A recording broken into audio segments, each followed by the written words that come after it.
Hello everyone, welcome back to my channel. අද අපි යන්නේ ජපානයේ අහස බිමට බැස්සා වගේ පේන පුදුමාකාර ලස්සන තැනකට. ඒ තමයි මිලියන ගණනක් නිල් මල් එක්ක හැඩවුණ හිතාචි සීසයිඩ් පාක්. ජපානයේ ඉබරකි ප්‍රාන්තයේ හිතාශිනකා නගරයේ තමා මේ සුන්දර උද්‍යානය පිහිටලා තියෙන්නේ. මේ උද්‍යානය ගත්තොත් අවුරුද්ද පුරාවටම විවිධ වර්ණයේ මල් වලින් එක එක කාලවල ඉතාමත් ලස්සනට හැඩගැන්වෙන උද්‍යානයක්. ඒ වගේම ජපානයේ තියෙන ජනප්‍රිය උද්‍යාන වලින් එකක් විදියට හිතාචි සීසයිඩ් පාක් අපිට හඳුන්වන්න පුළුවන්. පැසිෆික් සාගරයට ආසන්නව තමයි මේ උද්‍යානය විහිදිලා තියෙන්නේ.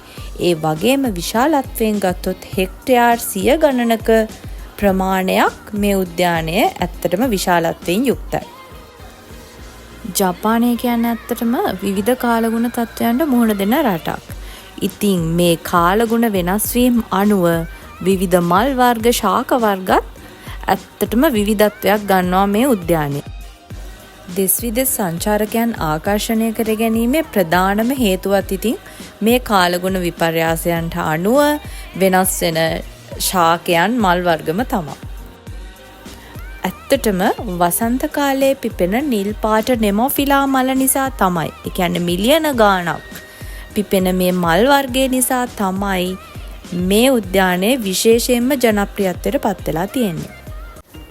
ප්‍රධාන කන්ද වෙන මිහාරාශි කන්ද වසන්ත කාලයේදී නෙමොෆිලා මල් වලින් සම්පූර්ණයෙන්ම වැහිලා යනවා. ඉතින් මේ දර්ශනය ඇස් දෙකෙන් දැක්කහම දැනෙන හැඟීම වචන වලින් ඇත්තටම කියන්න බෑ. වසන්ත කාලේ ඉවරුණාට පස්සේ ටියුලිප්ස්, ඩැෆඩිල් වගේ ලස්සන මල් වලින් නැවතත් මේ උද්‍යානය අලංකාර වෙන්න පටන් ගන්නවා. ෆ්ලවර් පාක් එක විතරක් නෙවෙයි. ඇත්තටම මෙතෙන්ට આવොත් අපිට ගොඩක් එන්ජොයි කරන්න දේවලුත් තියෙනවා. ඒ වගේම කන්න කැමති දේවල්, ඒ දේවලුත් ඇත්තටම මෙතනින් අපිට මිලට ගන්න පුළුවන්. උදේ ඉඳලා හවස් වෙනකම් මෙතන සුන්දරත්වය, ඒ වගේම විනෝදාස්වාදයේ ඒ හැම දෙයක්ම අපි මෙතනින් ලබා ගත්තා.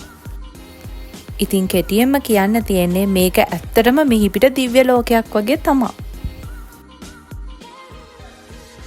ඔහොම තමයි මල් මුහුදක් මැද අතරමං වෙච්ච දවස මගේ ඉවර වුණේ. තවත් මේ වගේම ලස්සන වීඩියෝ එකකින් ඔයාලා ගාවට එනකම් අදට නවතින්නම්. Thank you for watching my video. Bye bye.